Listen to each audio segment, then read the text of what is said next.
So, what we'll do now, because our guest for the next hour is already logged on, and we didn't have our Brandon Massey wasn't able to come because of a family emergency, we'll go ahead and sign Teresa Sebastian on, and since she's here already, and then we can give her a little bit more time on her interview. So, Teresa has a historical fiction series, and she's been on the show before about 6 months ago, talking about the first installment. And she also was at the National Black Book Festival. So we got to meet her in person. And I think, didn't you interview her, Rhonda, on one of those short interviews I saw? Did you interview Teresa? No, Oh, yes, no. oh, you mean at the event? At the event. Oh, did Teresa, I interviewed you at the event, didn't I? Yes, it was you. Yes. Yeah, Yeah. Yeah. yeah, I thought so. I thought I saw, when you were doing those lives. Yeah, yeah, I yeah. was I the first one that you interviewed. okay, okay. Okay. Yeah, I was like, wait a minute. I think so. I thought you were talking about the other show. I'm like, wait a minute now. Oh, you thought you were talking about your show that you do on Yeah. Mondays. Okay, no, well, it's so much interviewing going on. Sometimes it's hard to keep them all straight. And one thing I will say to Teresa that I said to her at the event is, and this is something that people always say to me when they meet me in person, they didn't know how short I was. So that's what I said. Teresa is about my height. And so Looking right in the eye. yeah, right. And I was like, wow, you look so much taller on the video. So anyway, people tell me that all the time. They meet me from this show or wherever, that they thought I was tall.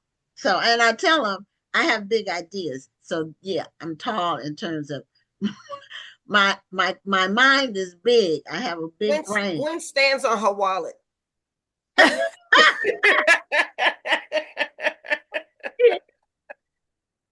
I'm not mad at that one now. Not mad at that. Just make that up because that's not. Was that like a spur of the moment statement, or had you been holding that then and it just came out? Or Stole you that already from a used it comedian. Don't before? mind me. Oh, okay. That's the first time I heard that.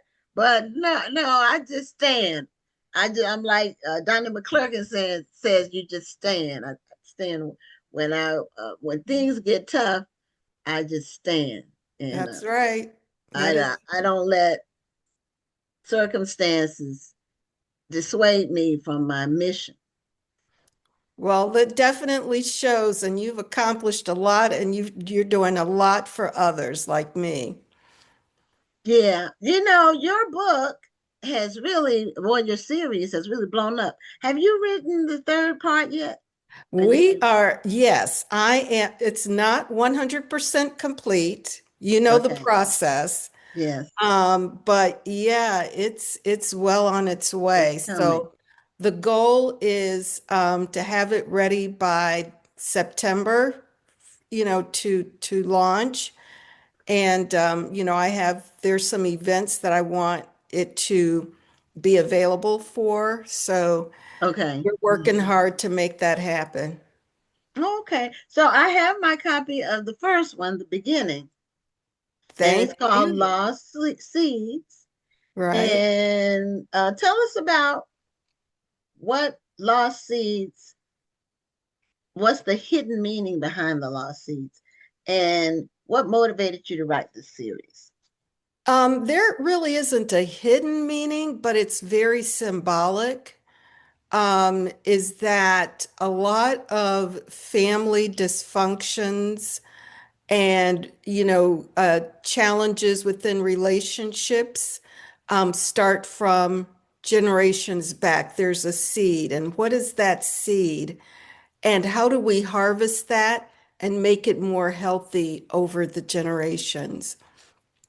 So, especially in Black families, and this can be almost any family. It's not just, related to, the Black community. But many families have issues that take place many generations back, and it tends to haunt subsequent generations. And at some point, that issue needs to be resolved. It can be addictions, it could be, relationships, it could be behaviors. It in the Black community, you may have generations that are stuck in the social services web, Hmm. single mothers that have a hard time, breaking out of that. So that's what Lost Seeds really symbolizes, is what is that issue in your family that just seems to proliferate over the generations?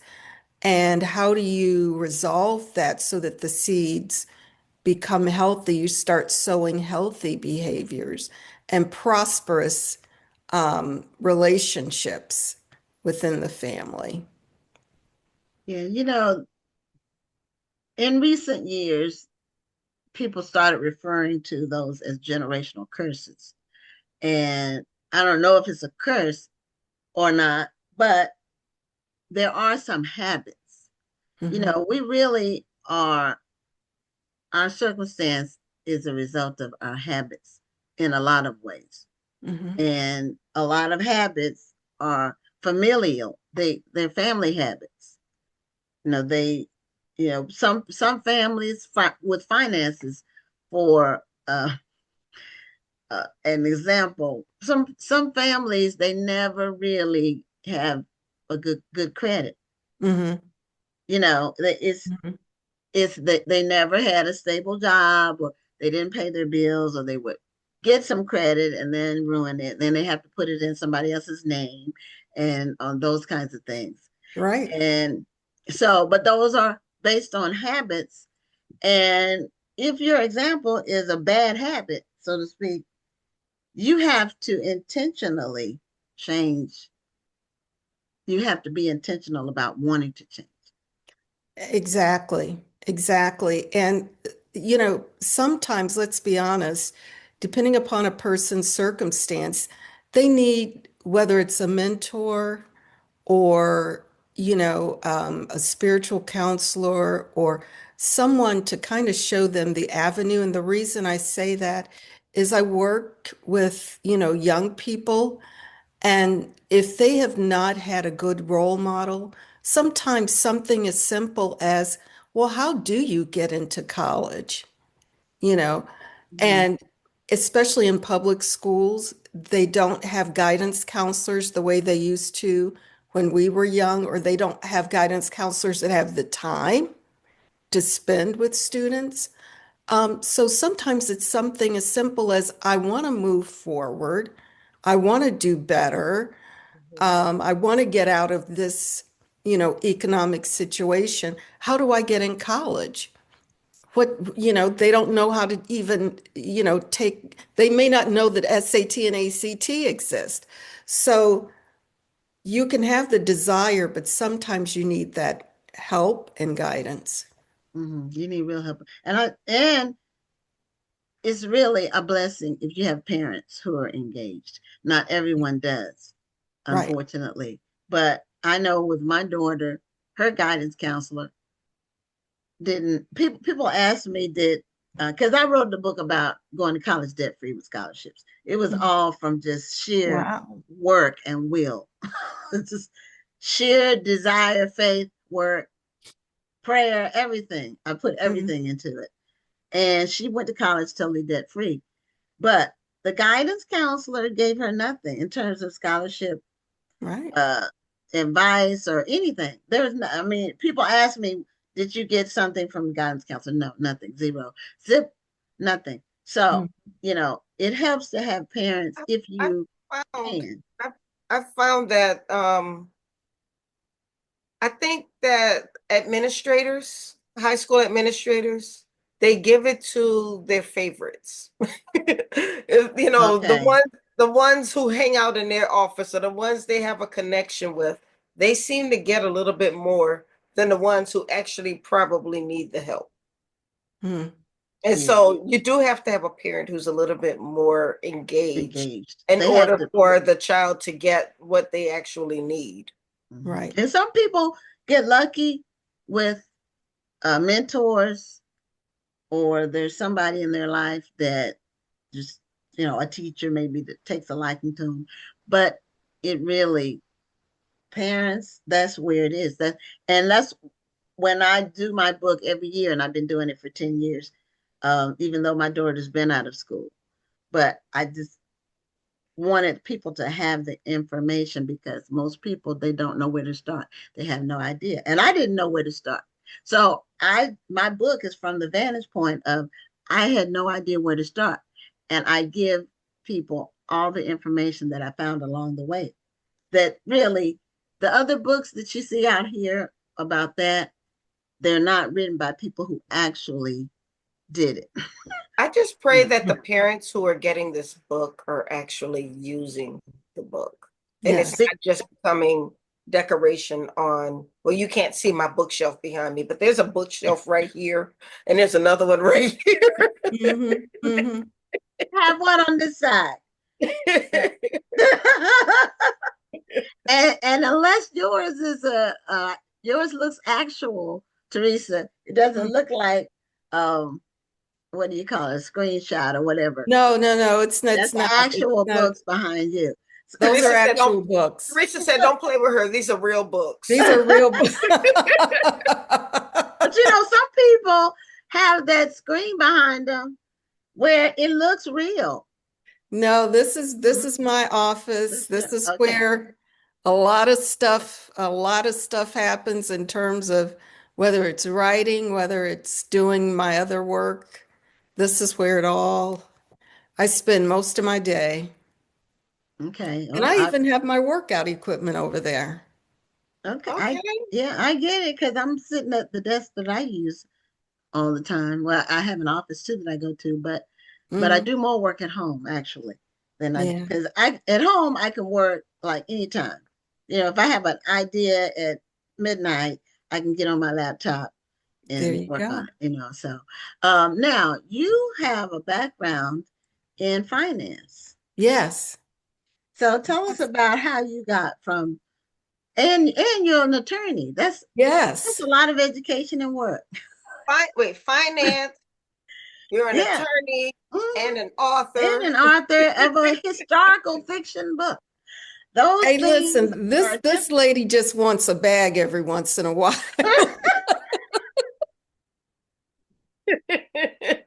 I know, and that's why I like you guys, because I know, you know. I get it. Yeah.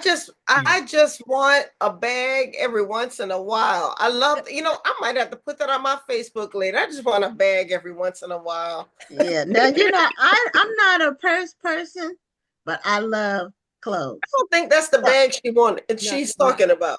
oh, okay. I She's missed talking it. about securing the bag. Oh, okay. All right. I missed it. I thought you were talking about purses, because We some see, people we got can that. spend a lot of money on a purse. No, no, no, no. But I went into finance because I have some older sisters who I was the youngest of four girls. Okay. And I would do little chores and save my money, and every once in a while they would ask to borrow it.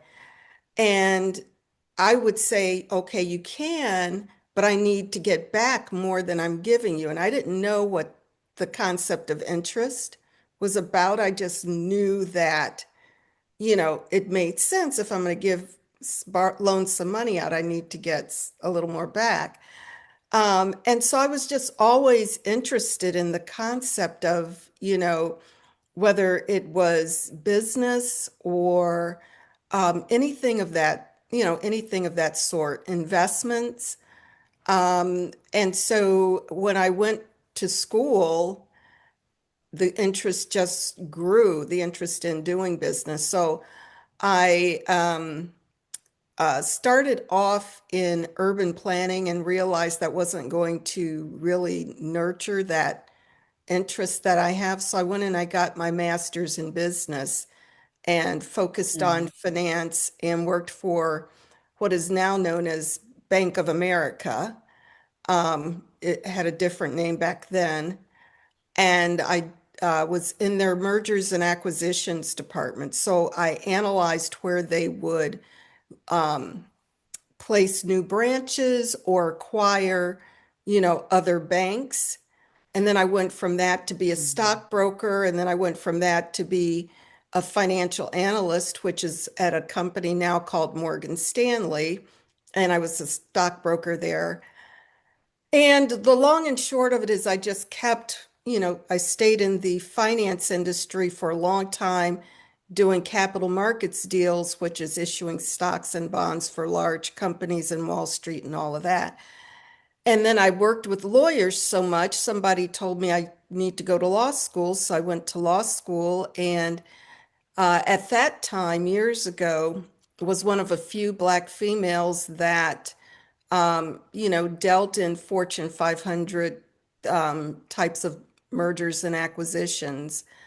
Um, and I, moved up the corporate ladder from that to be an executive at a Fortune 500 company and worked under one of the few Black CEOs of Fortune 500 companies. So was it Amex?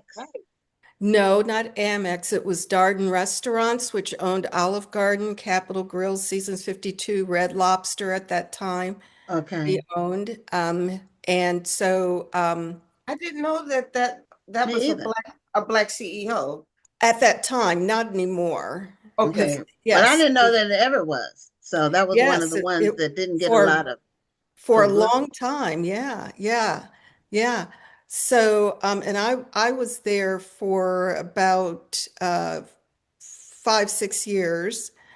And then I went off to do my own thing, and now I serve on several corporate boards, Fortune 500 boards, and that's what I do now. Hmm. I'm a Now, that's interesting how the seed, and this, we're talking about lost seeds, but things that we are having affinity towards really do show up in Mhm. childhood. They Hmm. really do. Yeah. Uh, and if they get nurtured in some way and not stunted, you know, they can really help us throughout life. So it And what I sounds. really think it's important for parents to do is recognize those seeds of talent. Because if you don't recognize those seeds of talent and encourage them and speak into your child very positive, aspirational things, a child can become either reluctant or lost or not encouraged. You've really got to encourage those talents. Both of my children, I was able to recognize what really impassioned them, what really motivated them and made them feel purposeful.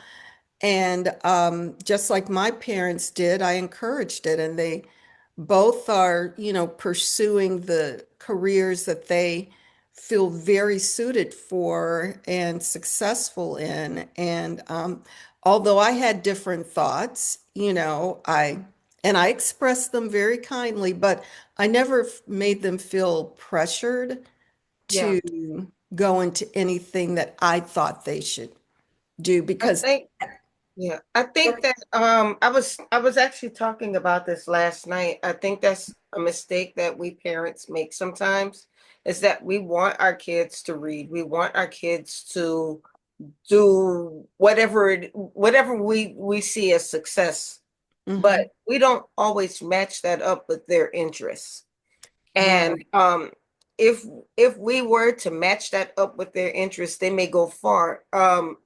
I remember my sister was always concerned that her son played a lot of video games. Mhm. But I tried to reframe her thinking with video games. because there are people who play video games who make millions of dollars. They really they do their thing, or they become computer geniuses. Yes. So maybe his if his interest is in computers and in gaming, maybe that's what he can pursue, and maybe that's what's going to gain his interest.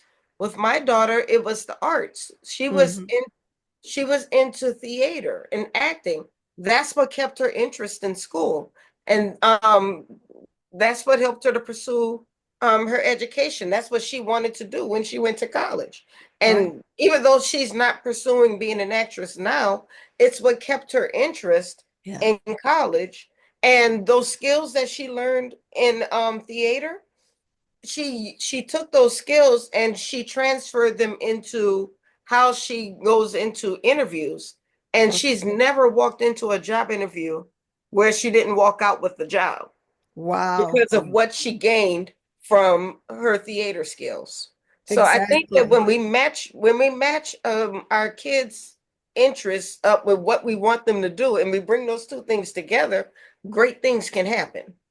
Absolutely. Absolutely. And I think the best thing we can do, as I said, is speak words of affirmation, make them feel Mm-hmm, mm-hmm. very comfortable with themselves and very strong with themselves and the outside world, and then just release them to find, okay, what's your purpose? What motivates you? What makes you happy with life? Because as parents, we're not going to be around, to Forever. guide them all the time or to create a happy home. They've got to launch and make their own happy home. And if they aren't happy people, their home isn't going to be happy. So we've got to let them find who they are at the end of the day. Right. And you're so right about the seeds. I forgot, I was talking to somebody recently too, just about when you plant a seed in a child, it grows. Yes. It's different than an adult because adults, that the ground that you plant an adult, it might be bricked over, it might be, That's it right. might have had a drought. A child's mind and spirit are much more pliable, Mhm. and that's why it's important for us to speak positively. Give them encouragement and not say, when you tell a child you're never going to be anything, that's, Oh, they take that that, to heart. And they oh, really believe if they I'm never, do. They yeah, And if it do. you think stays I'm with never them going to for be life. anything, I'm never going to be anything. It can Right. stay with them for life. A lot of people in prison were told you're never going to be anything. And just Hmm. imagine if they had been told they could be something. They Well, could be and whatever they that's imagine. yeah, and that's the heart of the first book, Lost Seeds, the beginning, is because you have those two brothers, and there's the one who was never felt valued, was always felt like he was not desired by his mother.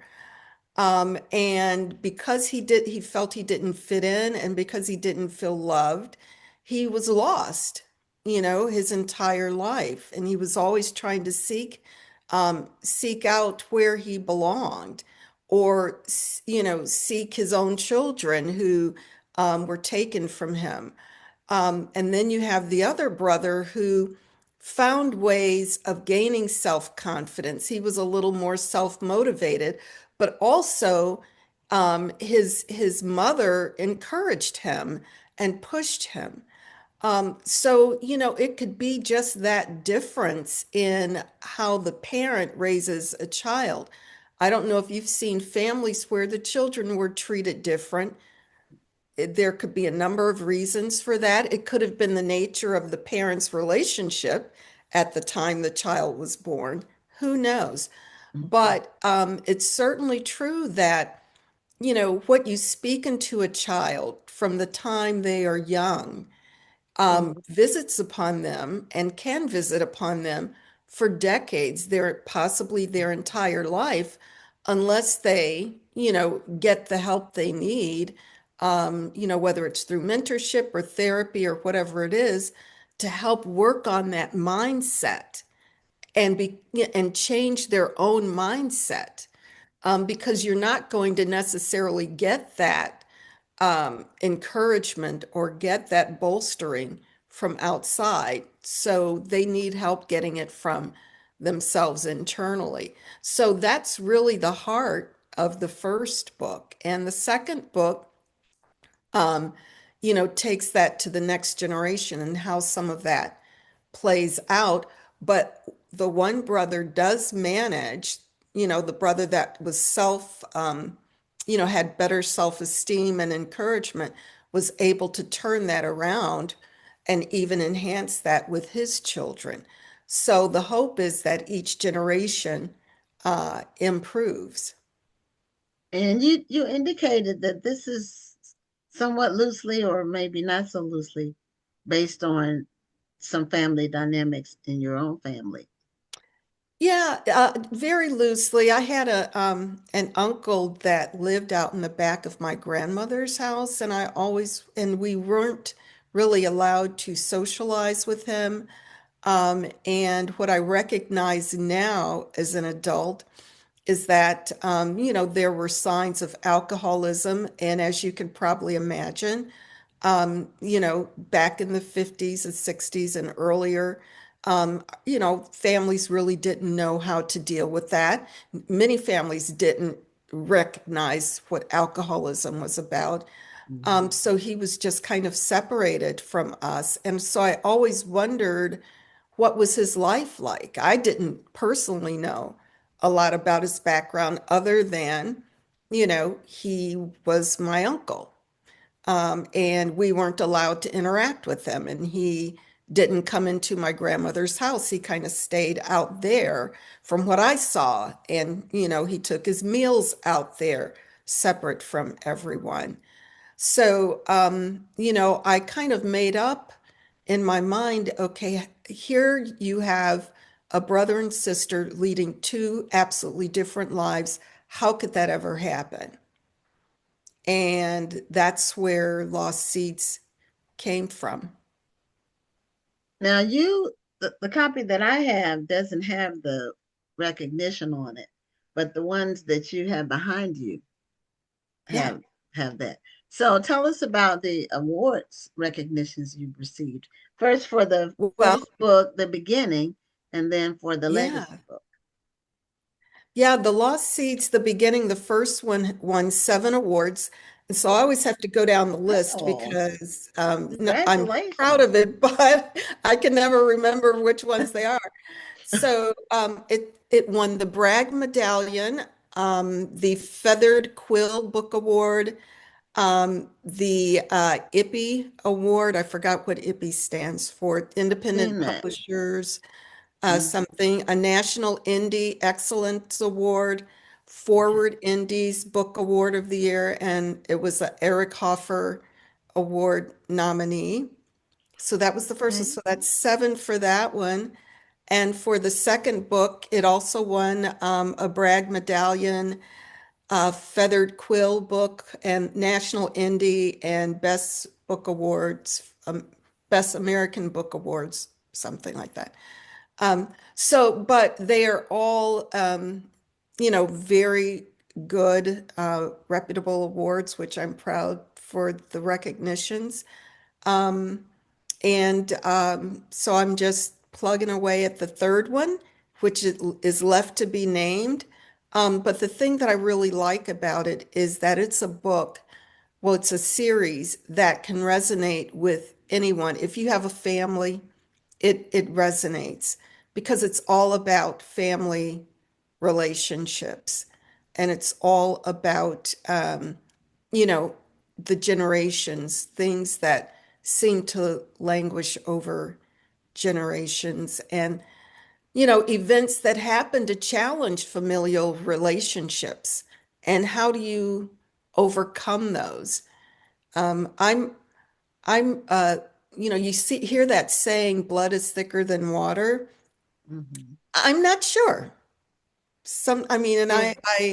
I sometimes question that, Maybe because it should be blood should be thicker than water. exactly, it should be. But there are Well, times depending on the circumstance, though. yeah, That doesn't mean that you go along with family regardless of what they're doing. They could be that's doing wrong stuff. Well, exactly.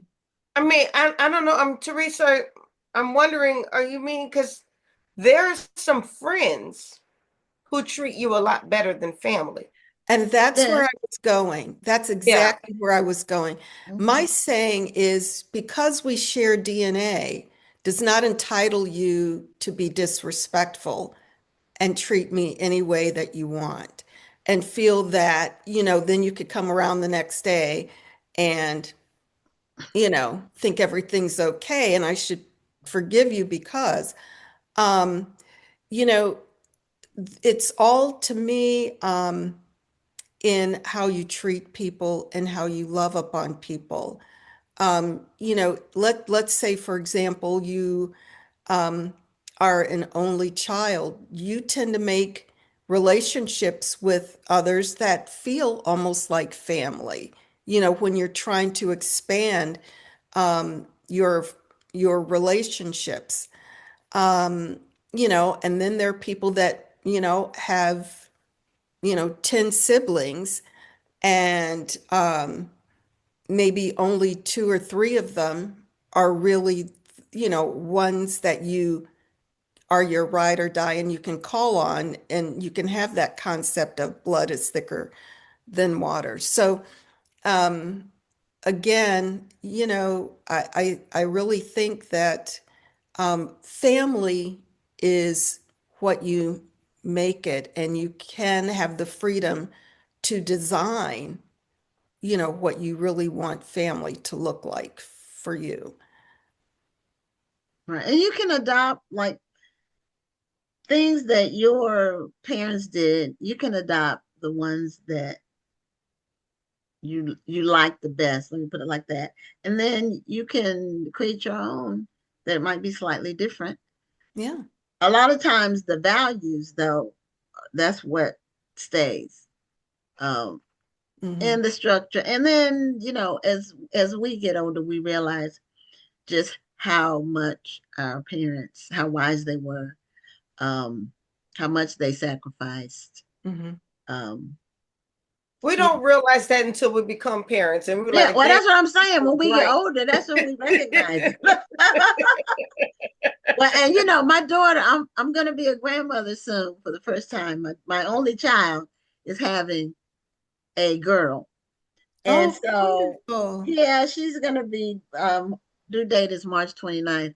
And so I tell my daughter, I can't wait until you become a mom. So then you will know exactly what I did for you. Because you're gonna do the same thing for yours. And then they won't necessarily appreciate it at the time because they just take everything for granted. Right. Normally they appreciate it later, like we did. Like I didn't appreciate my parents when I was a teenager. And it, when you start to approach 30, that's when uh, that hits you.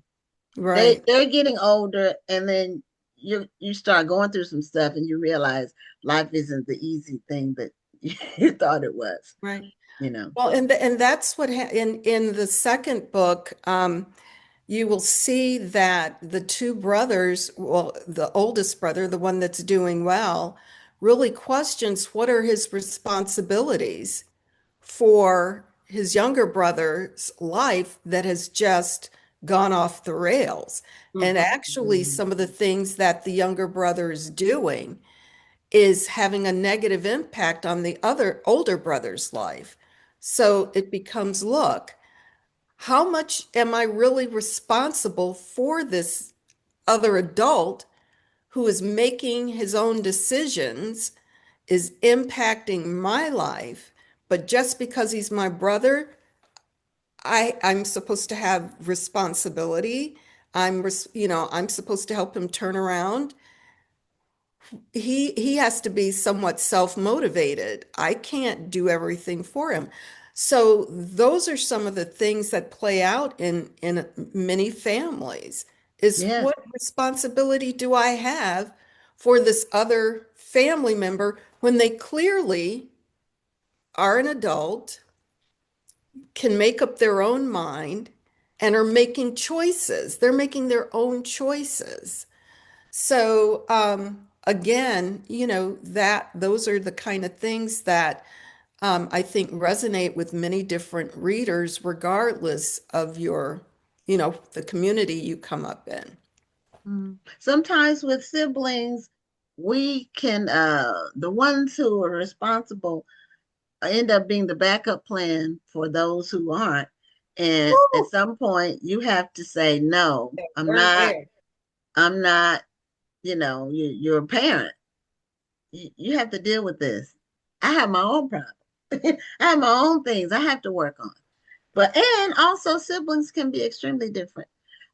Just because you have the same bloodline with even both parents, you can be completely different in personality from your other siblings. I mean, it could Yep. be, I know it, I know for me, that's the case in some circumstances with some siblings.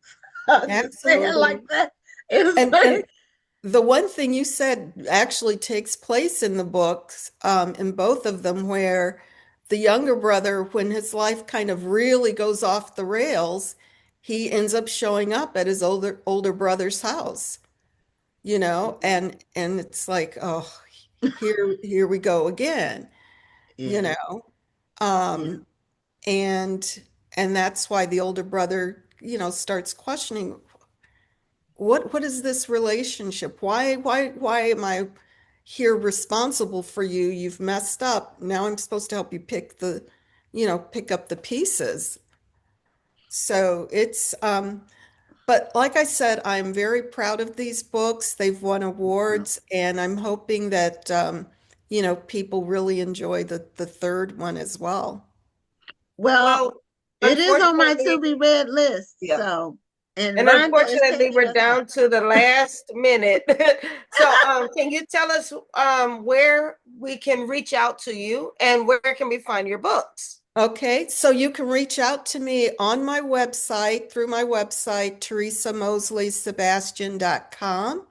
And the books are available wherever books are sold, including Amazon, Barnes and Noble, and bookshop.org. So just ask and you shall find. You can even have their links to places to purchase them through the website. And please, share the books, talk about them, and look for the third one to come out in the fall. Well, Well, congratulations on the yeah. success of the books and all the awards. That's unusual to get that many. That's amazing, actually. I Mhm. love that. Thank you. And I did put your Great. website in the chat. So I hope everybody will click on the link, purchase the book, and leave a review. Absolutely. Thank you. Reviews really are important. Right. Oh, okay, well, have a great night and happy holidays. Happy holidays to you. I love you guys. Thank Love you you. too. Okay, well, When uh, did we start? I wasn't sure when it started. uh, I we just started rolled a with little, it. we started a little early, so but Good. it's all good. All right. All right. Good night. Good night. Thank you so Bye. much. Bye. Bye-bye.